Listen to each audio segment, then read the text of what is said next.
오랜만에 강단에 서서 제가 좀 어떨떨합니다. 그래서 아마 좀 자연스럽지도 못하고 좀 실수를 할지도 몰라요. 그러니까 여러분이 잘 이해를 해주세요. 우리 모두가 매일 체험을 하는 일입니다만은 세상살이가 점점 더 절박하고 또 힘들어지는 것 같습니다. 빈부격차가 위험수위에 도달하지 않았나 하는 우려를 내버릴 수가 없고요. 최근에 우리 모두가 뉴스에서 들었습니다마는 그저 직장에서 몰린 사람들 또 경쟁에서 탈락된 사람들이 마지막으로 붙들고 그저 생계를 유지하는 것이 대부분이 음식점인가 봐요. 그래서 전국의 음식점이 60만 개인데 이것은 인구 80명당 음식점이 하나꼴이다 하는 말을 들으면서 제가 억장이 무너지는 거예요. 경쟁이 과도하면 서로가 제사를 깎아먹고 같이 망하는 거 아니에요? 나라가 이래서 무슨 희망이 있겠는가?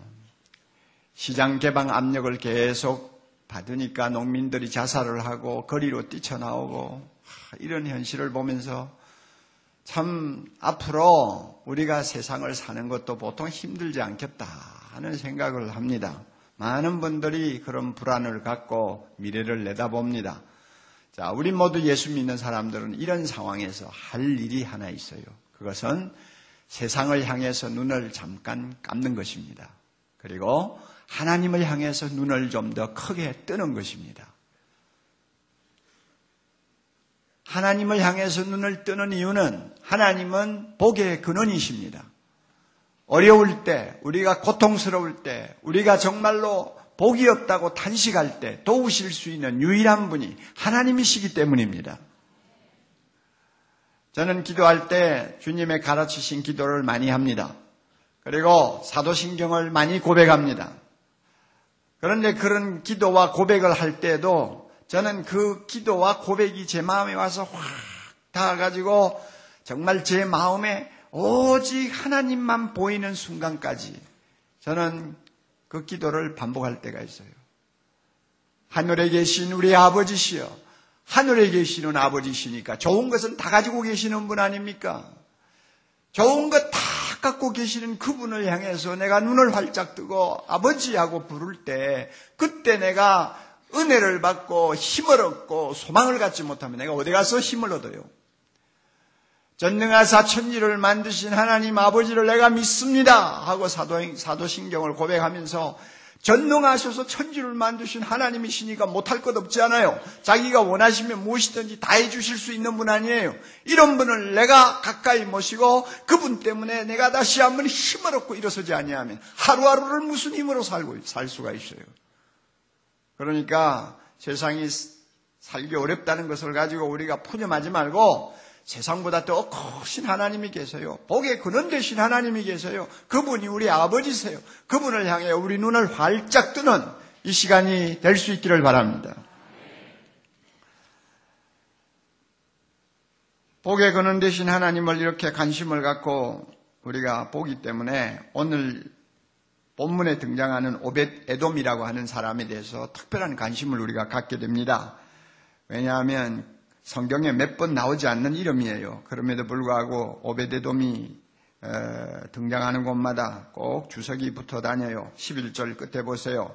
여호와께서 오벳 에돔과 그 온 집에 무엇을 주셨다? 복을 주시니라. 또 그 다음에 12절에 내려가서도 여호와께서 여호와의 궤를 인하여 오벳 에돔의 집과 그 모든 소유에 복을 주셨다. 그리고 역대상 13장 14절에 넘어가도 동일한 내용인데 오벳 에돔의 가정에 하나님이 복을 주셨다고 또 주석을 붙여놨어요. 그리고 역대상 26장 5절에 가도 오벳 에돔의 이름이 등장하는데 그 이름이 잠깐 등장하는 자리에도 하나님께서 오벳 에돔에게 복을 주셨더라 하고 기록이 되어 있어요. 그건 참 별난 사람이다 하는 생각을 하는 것입니다. 무슨 재주로 그렇게 이름이 등장할 때마다 복이 따라다니냐 이런 생각을 자연히 하게 되죠. 그러니까 우리가 관심을 갖는 것입니다. 본문의 내용을 잠깐 제가 소개를 해드려야 되겠습니다. 사울이라고 하는 좋지 못한 왕이 이스라엘을 20년 이상 다스린 것 같아요. 그러니까 왕이 하나님에게 대해서 관심이 없고 하나님을 섬기기를 별로 좋아하지 않으니까 자연히 하나님의 존재를 상징하는 이 법궤라는 것을 아주 등한히 했죠. 그래서 유대나라 변방 어느 지역에 있는 아비나답이라고 하는 사람 집에다가 법궤를 넣어놓고는 20년이 넘도록 거들떠보지도 않은 거예요. 그러니까 하나님의 존재가 이스라엘 백성 앞에 소박을 당한 것입니다. 따돌림을 당해서요. 푸대접을 받았어요. 그렇게 해서 긴 세월이 흘렀습니다. 그러다가 다윗이 드디어 왕이 되었습니다. 다윗은 하나님을 사랑하고 하나님을 영화롭게 하기 위해서 있는 힘을 다 쏟는 참 믿음의 사람 아닙니까? 그러니 자기가 왕이 되자마자 제일 먼저 시작한 게 뭐냐 하면 하나님의 법궤를 예루살렘으로 모시자. 그래서 예루살렘의 법궤를 모셔놓고 이스라엘 백성 전부가 누구든지 마음에 원하는 대로 와서 하나님께 경배하고 하나님을 찬송하고 하나님께 영광 돌리며 복을 받도록 하자. 다윗이 그렇게 생각했어요. 그래가지고 전국에서 3만 명이라고 하는 굉장한 많은 수의 인사들을 초빙해가지고 법궤를 아비나답의 집에서 예루살렘으로 옮기는 국가적인 행사를 열었습니다. 새 수레를 만들어가지고 하나님의 법궤를 싣고 20년 동안 모시고 있던 아비나답의 가족, 특별히 아비나답과 아들들이 그 수레 곁에서 법궤를 호위하고 이래가지고 지금 예루살렘을 향해서 오고 있는 것입니다. 그런데 나곤의 다장마당이라고 하는 굉장히 넓적한 광장까지 왔는데 거기에서 갑자기 소가 뛰었어요. 발작을 했는지 무슨 이유인지 소가 펄펄 뛰니까 수레에 실었던 법궤가 잘못하면 굴러 떨어질 위험이 처했습니다. 놀란 아비나답의 아들 우사라는 젊은이가 자기도 모르게 법궤를 덥석 그냥 안았던가 봐요. 떨어지지 않도록 하려고 안았는데 그것이 하나님 앞에 죄가 되었습니다. 왜 죄가 되었는지 제가 확실히는 모르겠어요. 그러나 하나님을 상징하는 법궤가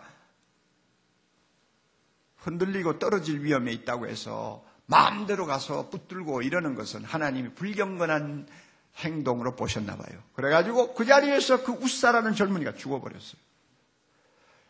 이런 불길한 일이 일어나 버리니까 예루살렘에다가 법궤를 모시고자 하던 다윗의 마음이 변해버렸어요. 너무 겁이 났어요. 이런 무서운 하나님을 어떻게 내가 모시고 가냐. 이래가지고 이 법궤를 어떻게 하면 좋겠느냐 하고 지금 생각 중인데 사람이 죽는 꼴을 보고 왕이 떨고 있는데 거기에 있는 3만 명의 유사 중에서 우리 집에 이 법궤를 모시겠습니다 할 사람이 누가 있겠어요? 아무도 안 나오죠.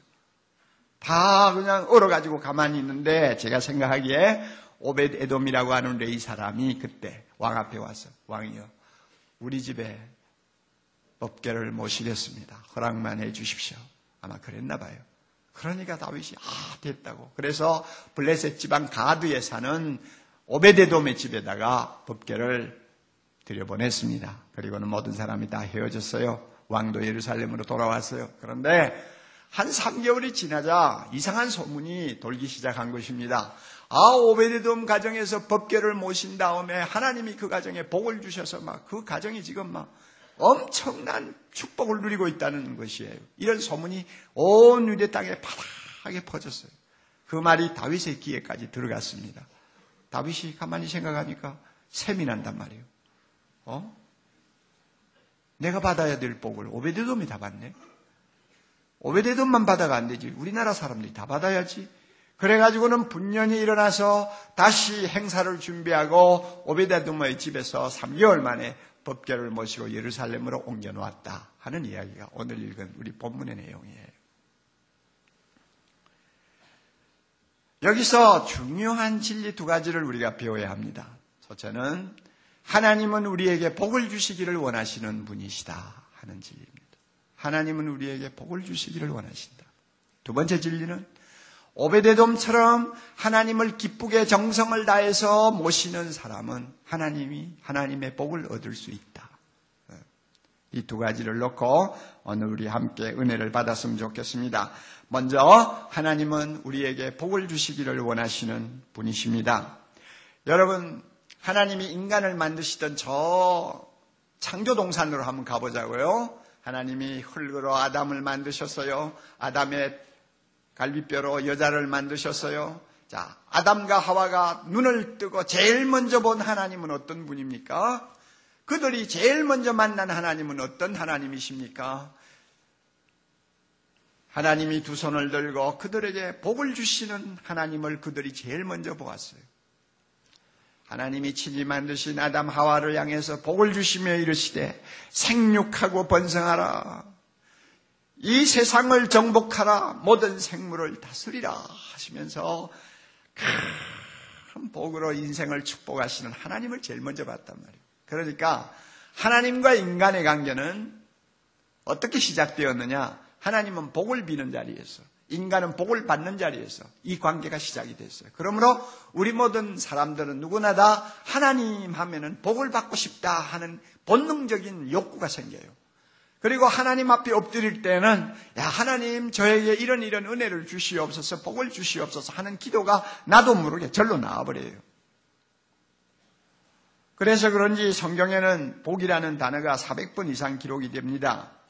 그리고 하나님이 복이라는 사실을 시편 저자는 이렇게 말합니다. 시편 16편 2절에 주밖에는 나의 복이 없나이다. 나의 복은 하나님밖에 없습니다.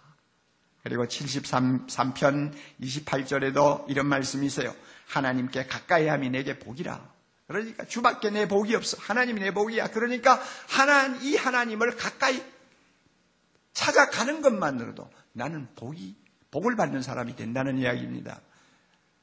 하나님께 가까이 함이 내게 뭐라고요? 복이라. 다시 한번 하나님께 가까이 함이 내게 뭐요? 복이라. 예. 그러니까 이런 하나님 생각하면 참 이 하나님이 주시는 복도 받아 누리고 싶다는 생각이 나올 수밖에 없죠. 그래서요, 오베데돔의 집에 하나님의 법궤를 모셨다는 것은 무엇을 의미하느냐? 복을 주시는 하나님을 가정에 모셨다 하는 이야기예요. 그래서 그냥 갑자기 하나님이 쏟아주셨나 봐요. 요세푸스라고 하는 이스라엘 역사가가 있습니다. 참 저명한 역사가인데 한 가지 단점은 좀 표현이 과장되다는 것입니다. 사람이 약간 좀 허풍이 센가 봐요. 그래서 그 사람이 쓴 책들은 좀 접어놓고 봐야지 그대로 듣다가는 잘못하면 좀 실수를 할 수 있어요. 이 요세푸스라고 하는 역사가가 오베데돔의 가정을 놓고 이런 말을 했어요.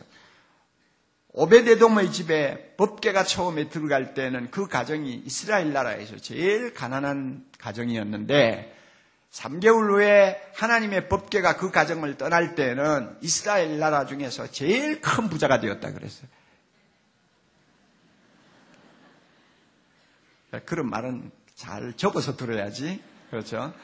하여튼 표현이 굉장하죠. 과하죠. 그러나 한 가지 분명한 것은 여러 가지 면에서 엄청난 복을 받았다는 것입니다. 여러분, 우리는 하나님의 법궤를 가정에 모시고 살지 않습니다. 그것은 구약시대에 있었던 일이고 지금은 살아계신 하나님을 직접 우리 마음에 모시고 우리 가정에 모시고 삽니다. 할렐루야. 하나님 아버지가 우리 가정에서 보좌에 앉으시고 우리 가정을 다스리시고 통치하고 계십니다. 우리는 그 영광스러운 하나님을 우리 가정에 모시고 있으니까 우리도 오베데돔처럼 복을 받을 수 있는 것입니다. 우리 하나님 어떤 분입니까? 너희가 악한 부모라도 자식이 달라하면 좋은 것 주지 않느냐? 하물며 하늘에 계신 너희 아버지께서 구하는 자에게 좋은 것을 주시지 않겠느냐? 좋은 것은 복이죠. 좋은 것을 안 주겠느냐? 어떻게 돌을 주겠느냐? 떡을 주지. 어떻게 뱀을 주겠느냐? 생선을 주지. 좋은 것 주시는 하나님 우리가 가정에 모시고 살아요. 그러니까 예수 믿는 사람은 하나님으로부터 복을 받을 수 있다는 기대도 할 수 있고 복을 달라고 하는 기도도 할 수 있고 복을 주실 것이라는 확신도 가질 수 있음을 여러분이 믿으시기 바랍니다. 그런데 한 가지 짚고 넘어갈 문제가 있습니다. 잘 들으세요. 굉장히 중요한 이야기입니다. 우리 교회를 다니시는 분들은 잘못하면 이 복에 대해서 오해를 하기 쉽습니다. 심지어 교역자들까지 오해를 하고 곡해를 해가지고 교인들을 잘못 가르치는 경우가 왕왕 일어나요. 우리는 복하면 구약의 성경에 나오는 많은 복들을 생각합니다. 하나님이 이스라엘 백성들에게 구약에서 약속한 복들이 참 많아요. 하나님의 말씀에 순종하기만 하면 얼마나 엄청난 복을 약속하셨는지 여러분 신명기 28장 같은 데 가서 보면은 막 그냥 뭡니까? 황홀해질 정도로 하나님이 많은 복을 약속하셨잖아요. 예? 무병장수에, 부귀영화에, 만사형통에, 자손번창에, 세상에 머리는 되고 꼬리는 되지 않는다는 약속, 이거 외에도 얼마나 대단한 약속들을 해 주셨는지요. 그러니까 우리가 복하면은 그런 것을 생각하게 돼 있어요. 이것은 절대 잘못된 거 아닙니다. 그런 복들을 우리는 다 받고 싶어 합니다. 또 받을 수만 있으면 좋지요. 받아서 누릴 수만 있으면 그 사람이야 진짜 복 받은 사람이라고 말할 수가 있죠. 이런 복들을 하나님이 많이 약속을 하셨어요. 그런데요, 놀랍게도 신약 성경으로 넘어오면 예수님이 세상에 오신 후 일어났던 모든 일, 주님이 말씀하신 내용들을 기록한 신약 성경으로 넘어오면 구약시대에 이스라엘 백성에게 엄청난 복을 약속하시던 하나님은 보이질 않아요. 신약 성경 어디를 뒤져봐도 만사형통해 주겠다는 말씀도 없고 무병장수하겠다는 약속도 없고 머리가 되고 꼬리가 안 된다는 약속도 없고 없어요. 그런 하나님은 안 계세요. 그리고 오히려 부자 되려고 하지 말고 일용할 양식 달라고 날마다 기도해. 도무지 이해가 안 되는 말씀만 하시네요. 예? 가난한 자가 더 복이 있대요. 왜냐하면 천국은 가난한 자의 것이래요. 참 이것도 이해가 안 되죠. 받는 것보다 주는 것이 더 복이 있대요. 그리고 오래 살 생각하지 말고 주를 위하여 언제든지 생명 바칠 준비하라요. 이런 말씀 보면, 그리고 세상에서 환난과 핍박을 당하고 남에게 욕을 들어도 그것이 복이니까 기뻐하라고 그래요. 이건 세상이 어떻게 갑자기 이렇게 변해버렸는지 혼란을 일으킬 정도로 말씀이 달라지는 것을 우리가 봅니다. 복을 보는 표준이 왜 이렇게 달라졌을까? 한마디로 요약하면요, 하나님 나라 때문입니다. 하나님 나라. 이것은 여러분이 정확하게 알고 계셔야 돼요. 구약시대 사람들은 하나님의 나라에 대한 비전이 없었어요. 그들은 메시아가 오시면 팔레스타인의 지상 천국을 이루고 온 세계를 지배할 수 있을 것이라는 세상적인 왕국은 그들이 꿈을 꾸었지만은 하나님이 직접 다스리는 신약 시대에 하나님의 나라는 그들에게 없었어요. 그런데 예수님이 이 세상에 오시자마자 예수님의 입에서 제일 먼저 나온 말씀이 뭡니까? 회개하라, 천국이 가까웠느니라. 천국, 하나님 나라가 이미 임하였고 이 나라가 시작되었다는 것을 주님이 말씀하셨어요. 그래서 마태복음, 마가복음, 누가복음에 가보면은 하나님 나라 혹은 하늘나라는 말이 110번 이상 계속 반복해서 나옵니다. 그 이유는 우리는 지금 지상 천국을 꿈꾸던 구약시대에 사는 사람이 아니라 하나님 나라가 임하였고 하나님 나라가 이미 시작된 시대에 살고 있다는 것입니다. 이것을 여러분이 마음에 꼭 담으셔야 됩니다. 그러니까 하나님 나라에서 무병장수가 무슨 그게 절대적인 복이 되겠어요? 그래요, 안 그래요? 하나님 나라에서 무슨 만사형통이 그렇게 대단한 의미가 있겠어요?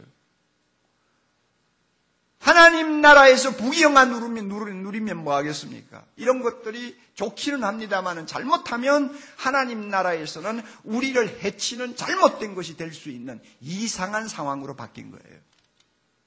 그래서 로마서 14장 17절 보면 하나님의 나라는 먹는 것과 마시는 것에 있지 않고 오직 성령 안에서 의와 평강과 희락이라고 했습니다. 보세요. 하나님 나라에는 먹고 마시고 즐기고 그냥 쌓아놓고 살고 막 사람들로부터 그저 부러움을 받는 그게 아니고 그게 하나님의 나라의 본질이 아니고 하나님 나라에서 사는 백성들에게 있어서 진짜 복은 뭐냐? 진짜 복은 성령 안에서 하나님이 주시는 하나님 나라의 하나님 앞에 의인이 되는 축복, 그리고 하나님이 주시는 마음의 평강, 하나님이 주시는 기쁨, 이런 것들이 진짜 복이지 다른 것이 복이 아니라 그 말이에요. 그만큼 하나님 나라로 인해서 복을 보는 기준이 바뀌었어요. 그러니까 여러분 세상을 보세요. 진짜 구약에서 이야기하던 그 화려한 복들을 지금 현실적으로 정말 받아서 누리는 사람이 예수 믿는 사람 가운데서 많으세요? 안 믿는 사람 가운데서 많으세요? 대답 안 하세요? 예? 무병장수하는 사람들 가만히 보세요. 저 이북에 있는 사람들까지 한번 보시라고요. 안 믿는 사람들이 훨씬 더 많이 받아서 누리고 있어요. 그러니까 그 말은 뭐냐 하면 하나님하고는 관계가 없는 복일 수도 있고 하나님이 없어도 누릴 수 있는 복이라고 말이에요. 그런데 이상하게도 믿음 좋은 분들, 하나님을 너무너무 사랑하면서 한 생을 헌신하는 사람들에게는 하나님이 안 주시더라고요. 잘 안 줘요. 아마 주면 득보다 해가 더 많다고 하나님이 판단하신 것 같아요. 그래서 보세요, 여러분. 바울과 같은 사람은 그렇게 하나님을 사랑해도 안 주시잖아요.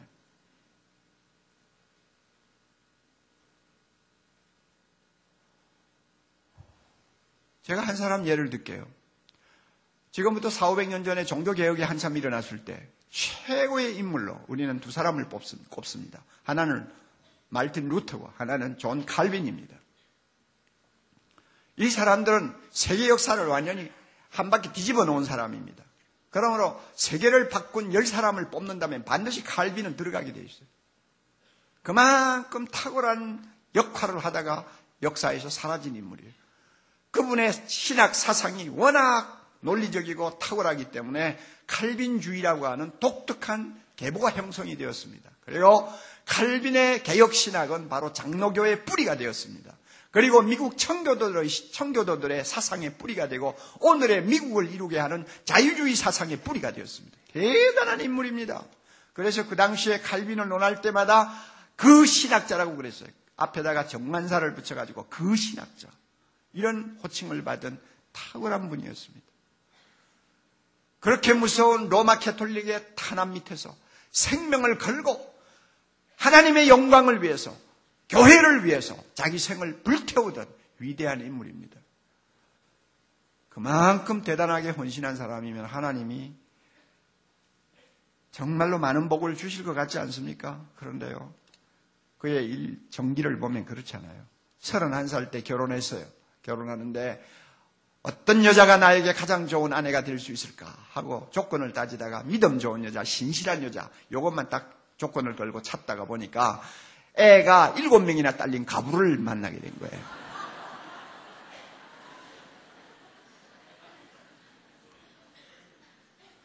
그래가 그 여자하고 결혼했어요. 그리고 행복하게 살다가 옥동자가 태어났어요. 그런데 불과 몇 년이 안 가가지고 옥동자가 죽었어요. 하나님이 데려가 버렸어요. 그리고 부인도 몸이 약해가지고 칼빈하고 결혼해서 9년밖에 살지 못했어요. 그리고 자기가 데리고 온 7 아들 그대로 고스란히 내버려두고 하나님 앞으로 갔어요. 그러니까 칼빈의 꼴이 뭡니까? 그래가지고 아내를 잃고 15년 동안 독신으로 살았어요. 독신으로 살면서도 칼빈 역시 너무 과로해서 몸이 약해가지고 두통, 천식, 소화불량 이거 뭐 병이라는 병은 다 가지고 열병, 그 다음에 담석증, 통풍. 인간으로 보면 너무너무 이해가 안 되죠. 이런 병을 끌어안고 살았어요. 한 10년 동안은 위가 너무 안 좋아가지고 하루 한 끼 먹고 살았어요.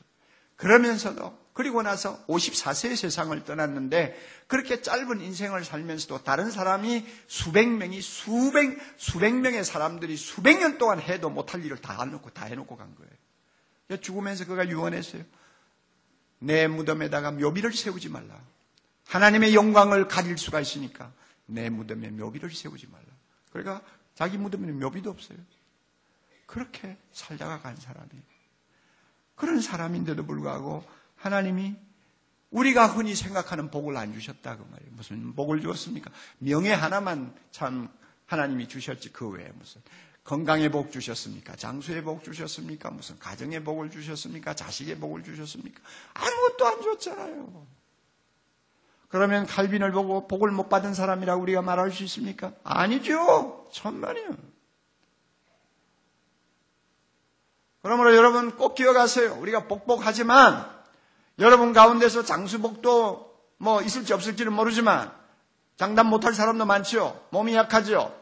또 사랑하는 자를 먼저 세상에서 사별한 사람들도 있죠. 아무리 노력해도 재물에 복이 없는 사람도 있죠. 여러분, 그런데 자기 형편 놓고 나는 복을 못 받았다는 소리 하지 말라 그 말이에요. 하나님께 주시는 복은 그런 복이 아니에요. 그게 절대 복이 아니에요. 우리는 하나님 나라에 사는 사람이기 때문에 그런 것들이 절대 복이 아니에요. 그러므로 그런 것들이 없다고 해서 나는 복을 못 받았다는 소리 하지 말라 그 말입니다. 그런 믿음, 그런 확신을 갖고 하나님을 보세요. 그러면 하나님께서 여러분에게 진짜 필요한 복이 뭔가를 보여주십니다. 제가 그저 오랜 목회 생활하면서 깨닫고 또 말씀을 통해서 깨닫고 또 제가 그저 인생 이만큼 살면서 여러 가지 경험을 통해서 깨달으면서 제가 얻은 결론이 있어요. 하나님이 우리에게 주시는 복 3가지가 있구나. 하나님 나라에 살고 있는 우리, 하나님 나라에 살고 있는 하나님의 백성된 우리에게 하나님이 특별히 주시기를 원하는 복이 3가지가 있구나. 첫째는 하늘에 속한 신령한 복입니다. 이 말을 바꾸면 구원의 복이라고 말합니다. 영생의 복이라고 말합니다. 하늘에 속한 신령한 복. 에베소 1장 3절 찬송하리로다 하나님 곧 우리 주 예수 그리스도의 아버지께서 그리스도 안에서 하늘에 속한 모든 신령한 복으로 우리에게 복 주셨다고 했습니다. 그 복의 내용을 보면 흠없고 거룩한 하나님의 자녀가 되는 복이요, 예수 그리스도의 십자가의 피로 우리의 모든 죄를 다 씻어주시는 구속의 복이요, 성령으로 우리를 도장치듯이 인쳐서 하나님의 소유로 만드신 복이에요. 엄청난 복을 하나님이 주셨어요. 이 모든 복이 다 예수님 때문에 우리에게 값없이 주어진 복인데 이거야말로 천상의 복이요, 영원한 복이요, 절대적인 복이요, 반드시 받아야 되는 복입니다. 이 복을 하나님이 그의 자녀들에게 허락해 주셨습니다. 우리 모두가 이 복을 받았습니다. 할렐루야. 주 예수보다도 더 귀한 것은 없네.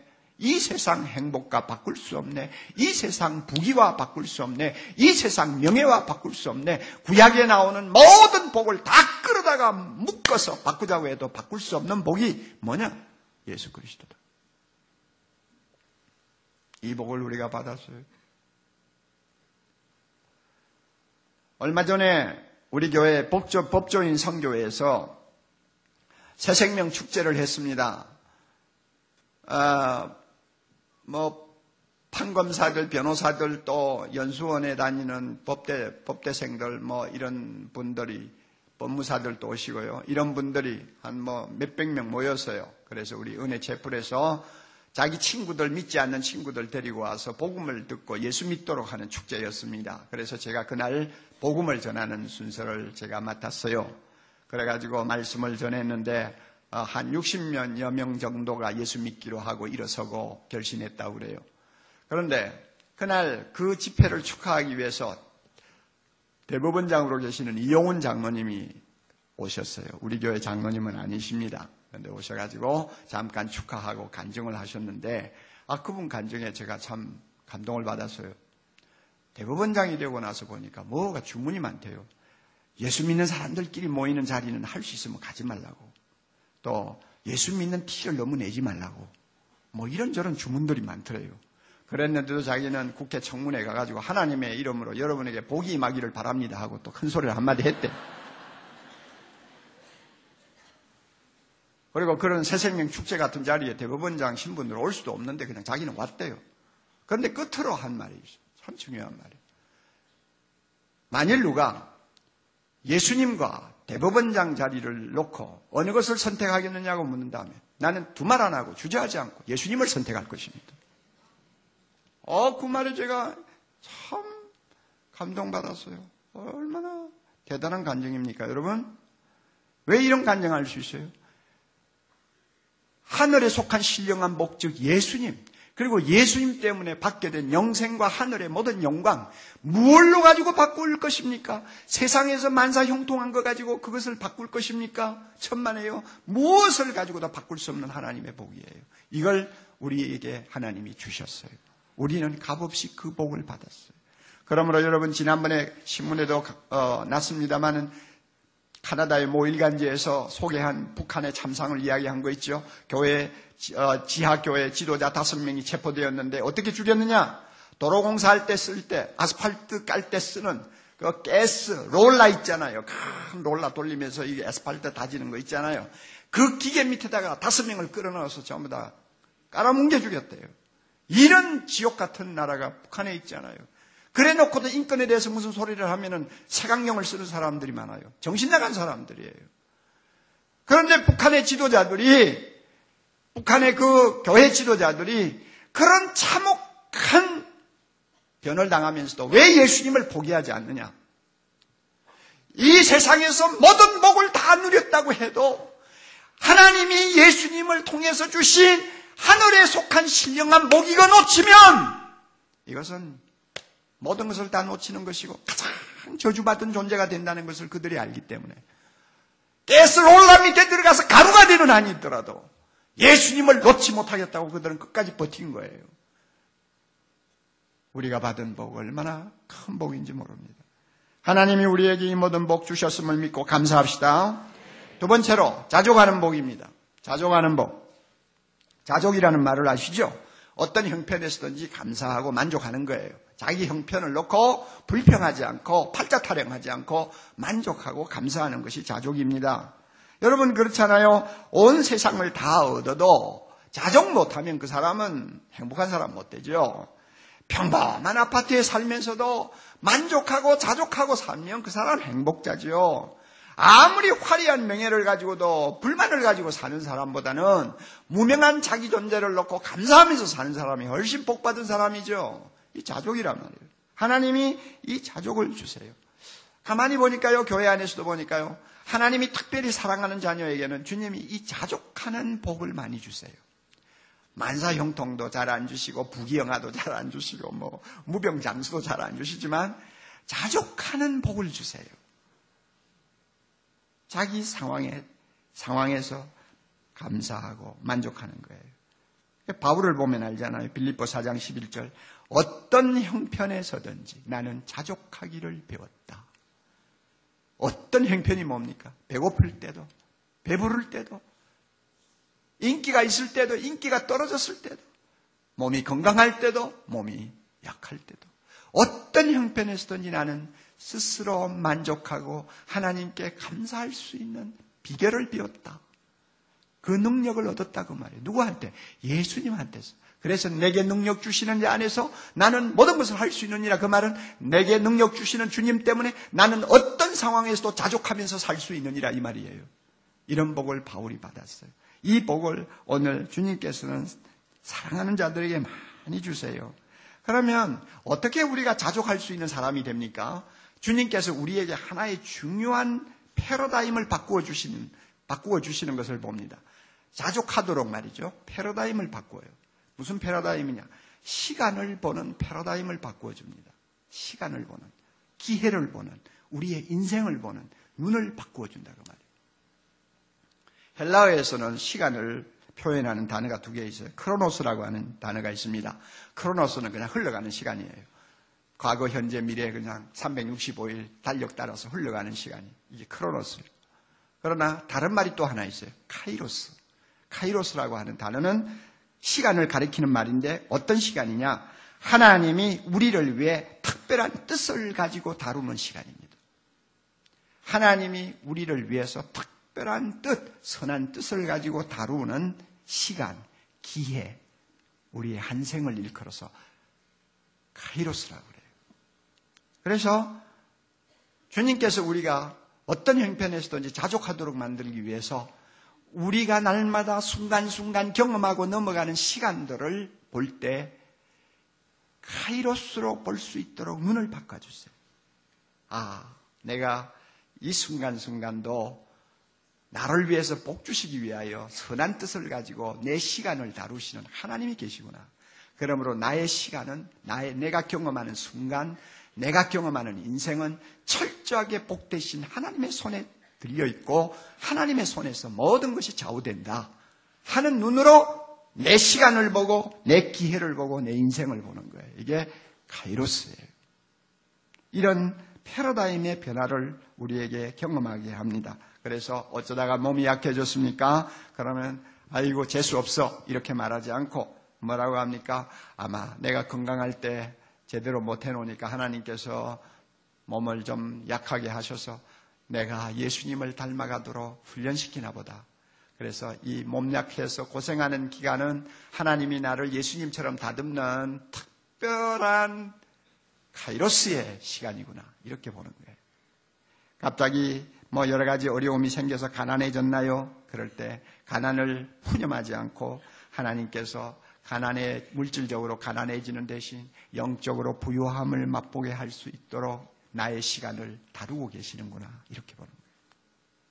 그리고 앞으로 더 또 한 번 재기할 수 있도록 영과 육을 철저하게 하나님께서 연단하는 기간이구나, 이렇게 딱 생각하는 거예요. 갑자기 여러분 성공하게 되었습니까? 이것은 하나님이 무언가 나를 사용하시려고 기회를 주시나 보다, 이렇게 생각하는 거예요. 이게 카이로스로 나의 시간을 보는 눈이에요. 돈이 많이 생겼습니까? 하나님이 필요한 데가 있나 보지?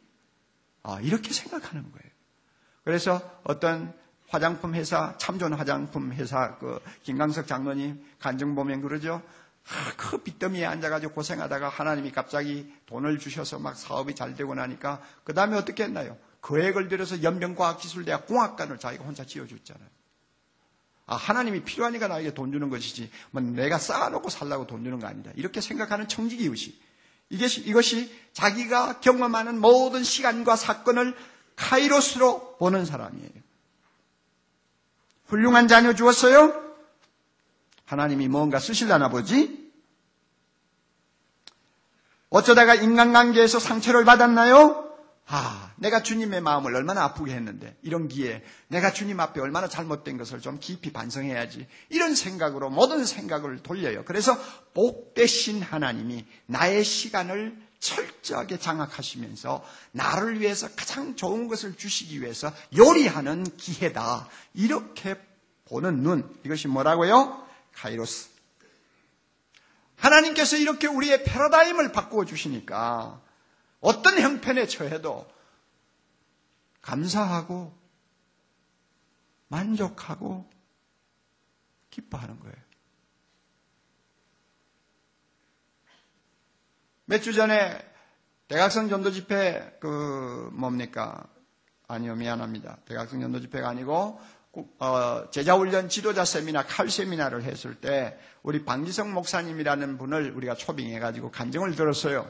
그분은 결손 가정에서 가출해가지고 돌아다니는 청소년들을 전도해서 새 사람 만들어야 되겠다는 푸른 꿈을 가지고 아무것도 없이 지하 방에서 한 30명 되는 그런 애들을 데리고 교회를 시작했어요. 그것도 청주에서요. 그래가지고 여러 가지 희비곡절을 많이 겪었어요. 그러다가 나중에는 애들이 20명만 남았어요. 그런데 3년 전에 20명을 데리고 제자훈련을 했어요. 그리고 아름답게 그 학생들이 변화를 받았어요. 그 학생들이 변화받고 헌신하고, 그래서 은행에 빚을 내가지고 교회당을 지었어요. 거기에 감동된 자기 그 자녀들의 배후에 있는 친척들, 부모들이 다 교회를 나와가지고 지금은 200명이 넘는 성인들이 모이는 교회로 발전했어요. 그분이 내하고 대면을 했어요. 부부가 앉아서 내하고 이야기하는, 내가 놀란 거예요. 여러분, 그 청주에서 한 200명 데리고 목회하는 사람하고 옥목사하고 비교가 됩니까? 같은 목사 입장에서 한번 생각해보자, 그 말이에요. 그러니까 조금 잘못되면 열등감 갖기 쉽고, 그냥 너는 뭔데 그렇게 큰 교회 하고 나는 왜 하나님께서 이 모양으로 일하게 하시나 하고 자학을 하기도 쉽고 그렇게 될 수 있잖아요. 그런데요, 그 반 목사님을 앞에 놓고 내가 머리를 숙였어요. 청소년 몇 사람, 그 애들은 과거에 혼숙하던 애들이에요.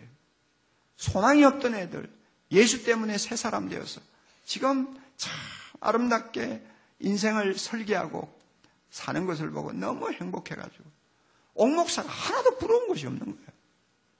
그냥 내 앞에서 너는 뭐야? 내만큼 세상에서 행복한 사람 없다, 이 표정이에요. 너는 큰 교회 한다고 어떻게 대단하게 여길지 모르잖아. 나는 그거 눈에 안 들어와. 나는 하나님이 나에게 주신 이 사역이 너무 감사해요. 한 생명 한 생명이 너무나 소중하고 아름다워. 그냥 얼굴 표정에 그대로 나타나는 거예요. 그래서요, 내가 아주 주눅이 들어가지고 말을 오래 하지 못했어요. 그냥 적당히 만나고 기도하고 끝났어요. 그렇죠. 누구든지 내보다 더 행복한 사람 만나면 질투심이 나잖아요. 그러니까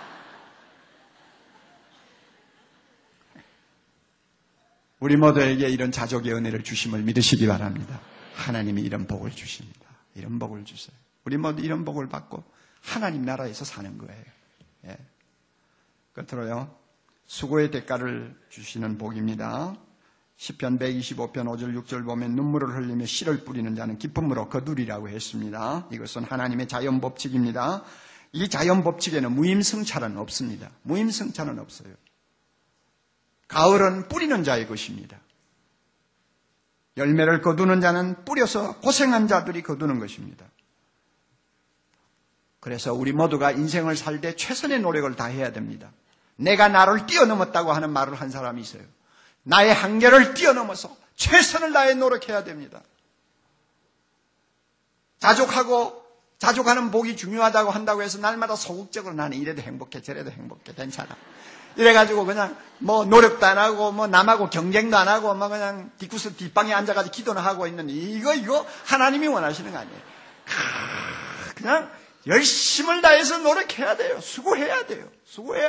우리 가운데는 대통령도 나와야 되고 우리 가운데는 말이죠. 재벌도 나와야 되고 우리 가운데는 훌륭한 과학자도 나와야 되고 예술인도 나와야 되고 목사도 나와야 되고 선교사도 나와야 되고 다 나와야 돼요. 훌륭한 분들이 많이 나와야 되는데 이런 사람들이 되려면은 남다르게 피눈물을 쏟는 노력 안 하면 안 되는 거예요. 그런데 우리가 노력한다고 해서 다 수고의 대가를 누리는 건 아니잖아요. 수고의 대가는 누가 줍니까? 하나님이 주시는 거예요. 시편 127장에 여호와께서 집을 세우지 아니하시면 세우는 자의 수고가 헛되다. 그런데 얼마나 감사해요. 우리에게 복을 주시려는 하나님 아버지가 우리가 수고하기만 하면 30배, 60배, 100배로 쏟아 주신다고 약속하셨습니다. 이 약속 믿고 최선을 다하세요. 그러면 하나님께서 은혜 주실 줄 믿습니다. 이제 결론입니다. 하나님은 복을 주시기를 원하신다. 또 한 가지 오베데돔이 가르쳐주는 교훈이 있다고 그랬죠. 기쁘게 정성을 다해 그분을 모시면 우리도 복을 받을 수 있다. 자, 결론입니다. 여러분 보세요. 사람이 막 죽어버리자 전부 겁을 집어먹고 왕도 법궤를 가져가려고 안 하고 다른 신하들도 다 얼어가지고 있을 때 오베데돔이 우리 집에 모시지요 하고 하나님을 모셨잖아요. 얼마나 지성껏 모셨겠어요. 그랬더니 하나님 앞에 공짜가 있나요? 그렇게 온 가정이 정성을 다해서 모시니까 그냥 복을 3개월이라는 짧은 기간에 어떤 식으로 쏟아주셨는지 모르지만 소문이 날 정도로 쏟아주셨잖아요. 그런데 여러분 아비나답하고 한번 비교해보세요. 아비나답은 20년을 하나님의 법궤를 모셨어요. 그런데도 아비나답 이름에 복자가 아니라 보자도 안 붙어 다녀요. 우리가 가정에서 하나님을 모시고 하나님을 경배하고 사랑하지만 어떤 가정은 기쁨으로 하고요. 정성을 다해서 하고 어떤 가정은 막 할 수 없어가지고 움직이는 거예요. 막 예배를 보자고 해도 그냥 하고 막 그냥 기도를 해도 그냥 할 수 없이 하고 그냥 하나님이 그냥 귀찮은 뒷방 영감이야 그냥. 테레비보다도 못해. 하나님을 그런 대접을 해가지고 복을 받겠어요, 여러분. 상상을 한번 해보세요. 기쁘게 하나님을 섬기고, 기뻐하고, 하나님 때문에 찬송하면 하나님도 기쁘게 축복해 주십니다. 시편 37편 4절 여호와를 기뻐하라. 저가 내 마음의 소원을 이루어 주시리라. 따라하세요. 여호와를 기뻐하라. 저가 내 마음의 소원을 이루어 주시리라. 하나님을 기쁘게 섬기세요. 기쁘게 섬기세요. 이제 오늘 우리 복을 주시는 하나님에 대해서 또 하나님을 기쁘게 섬기면 하나님이 축복하시는 것을 받을 수 있다는 것을 여러분에게 말씀드렸습니다. 우리 교회 성도들 모두가 험한 세상이지만은 이 하나님을 바라보고 날마다 당당하게 사시기를 바랍니다. 세상 사람 앞에 꿀리지 마세요. 내 형편 가지고 여러분이 염세주의에 빠지지 마세요. 우리는 하나님 나라에 살고 있는 사람입니다. 하나님 나라에 살고 있는 사람은 복의 기준이 틀려요. 그리고 하나님이 주시는 특별한 복이 있습니다. 이 복을 가지고 수많은 사람들에게 감동을 주는 우리 모두가 될 수 있기를 바랍니다. 기도하십시다. 하나님 아버지, 오늘 주신 말씀 이 성도들의 마음속에 잘 뿌리가 내려서 30배, 60배, 100배로 결실하여 온 세상 사람 앞에 오베데돔처럼 복을 받고 하나님께 영광을 돌리는 귀한 자녀들 되게 해 주시옵소서. 예수님 이름으로 기도하옵나이다. 아멘.